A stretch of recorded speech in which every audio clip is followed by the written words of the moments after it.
Hello, good morning po sa ating lahat. Ito po ang nakikita nyo ngayon ay ang Pagsinag South dito sa Naay, Cavite. Ayan, 36 by 36 po ang lot area at floor area. Ayan po, marami na pong gawa. 10,000 po ang reservation natin, kasama na po ang tubig ilaw. At kapag dito naman po sa kabila, ito naman po ang pagsibol natin. Ayan, ito po ang kalsada, ito ang pagsibol. 10,000 po ang reservation at ang required income po is 30,000. Ang monthly po sa pagsibol estimated is 9,800. Sa pagsinag naman po, ang estimated monthly po natin is 5,600.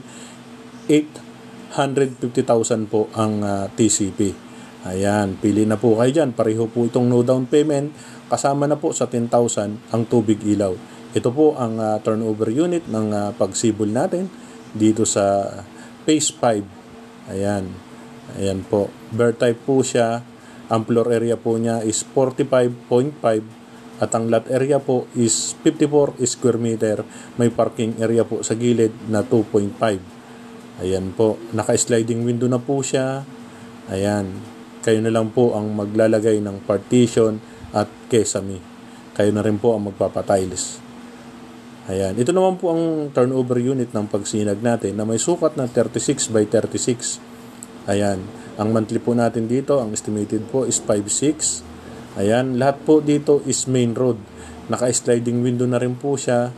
Tapos, makinis na rin po yan pag turnover sa inyo ang pader po natin. Ayan. Maganda po yan. Ang monthly po natin is 5,600. Good for provision para sa 2-bedroom. Ayan, malapit po ito sa Governor's Drive, katabi ng Ciudad Nuevo. Abil na po kayo. Salamat po.